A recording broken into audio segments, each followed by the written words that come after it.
Hello guys, मेरे standard recipe tutorial में आपका स्वागत है। जैसा कि आप लोगों को पता है कि बिहार बोर्ड या फिर सीबीएसई बोर्ड के कोई बोर्ड का भी एग्जाम होने वाला है, बोर्ड एग्जाम 2026।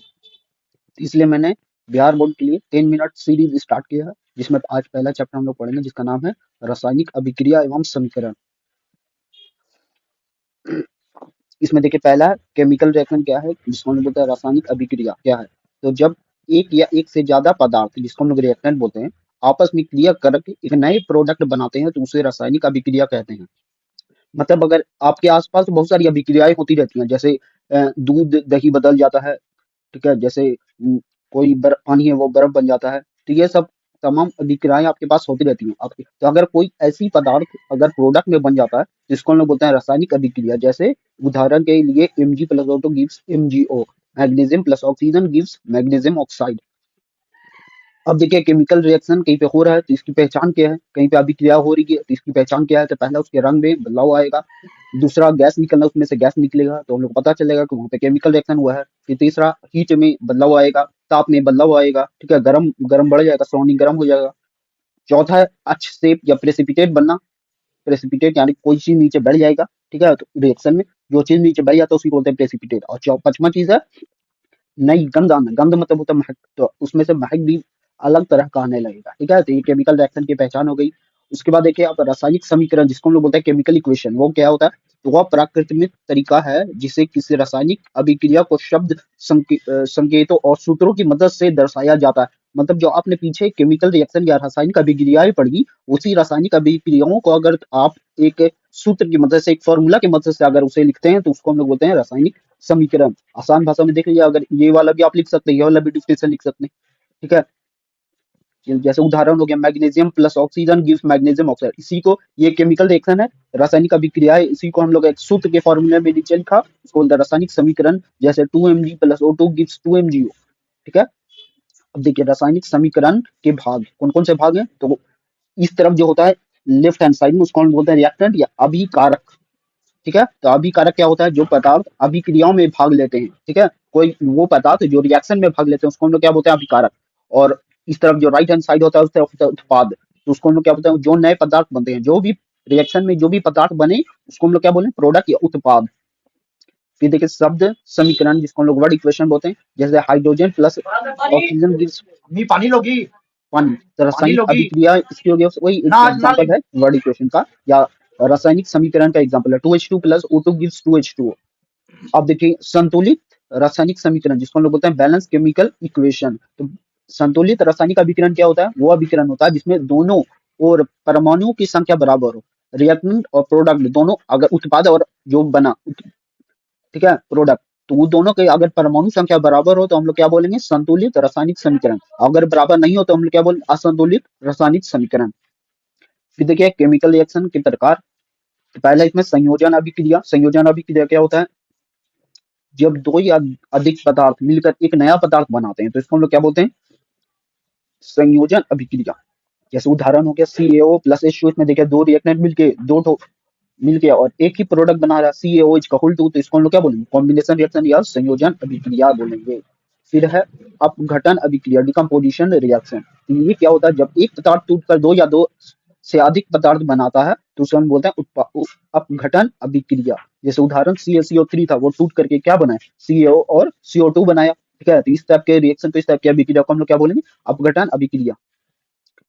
अब देखिए विस्थापन अभिक्रिया क्या होती है, तो जब अधिक क्रियाशील तत्व कम क्रियाशील तत्व को उसके यौगिक से बाहर निकाले, ठीक है। जैसे अगर कोई ऐसा, इसमें से कोई, जो नीचे दिया हुआ रिएक्शन है, इस रिएक्शन में से कोई ऐसा तत्व है जो बहुत ज्यादा पावरफुल है, वो लेस पावरफुल एलिमेंट को अगर निकाल देता है तो उसको हम लोग क्या बोलते हैं, विस्थापन अभिक्रिया। क्या बोलते हैं, विस्थापन अभिक्रिया। फिर देखिए द्वि विस्थापन अभिक्रिया। द्वि विस्थापन अभिक्रिया में क्या कुछ नहीं होता, बस आयन एक्सचेंज होता है, आयन इधर से उधर आपस में बदल जाते हैं, ठीक है। जैसे Na2SO4 प्लस BaCl2, तो BaSO4 के साथ चला गया और NaCl के साथ चला गया तो 2NaCl।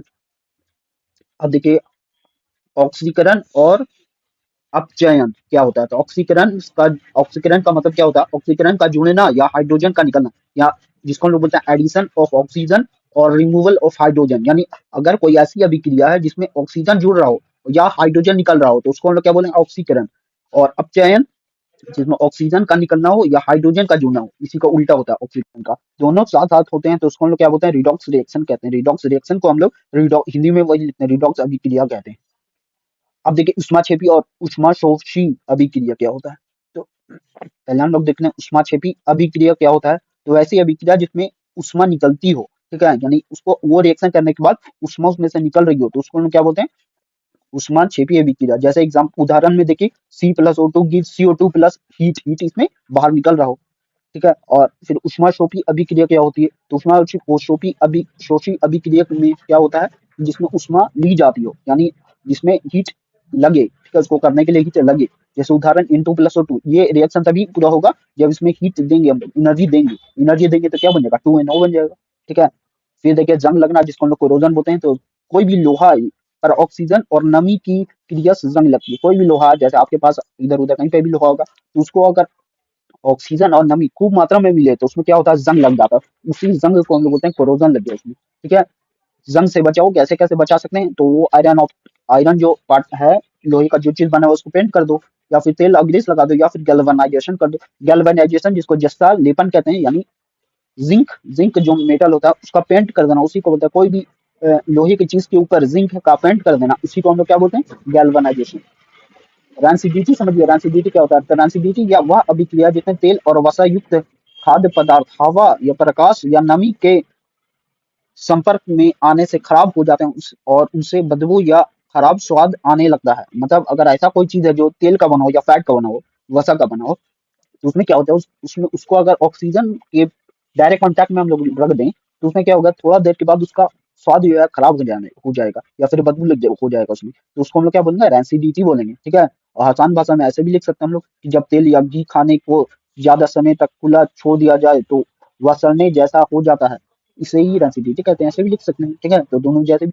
अब रैंसिडिटी को उदाहरण क्या क्या हो गए, जैसे खुले में रखा हुआ चिप्स, चिप्स देखे होंगे आप मार्केट से खरीद के लाए, उसके बाद खाएं उसको, और जैसे ही पैकेट खोल के बाहर रखें उसमें हवा लग जाता है, तो क्या होता है, चिप्स का महक खराब हो जाता है, उसका टेस्ट भी खराब हो जाता है। फिर है दूसरा पुराना घी या तेल, वो भी रैंसिडिटी का, वो भी घी या तेल में बहुत ज्यादा पुराना हो जाए तो उसमें से भी महक आने लगता है और उसका भी टेस्ट खराब हो जाता है। फिर बासी नमकीन, ये तीनों एग्जाम्पल किसका है, रैंसिडिटी का।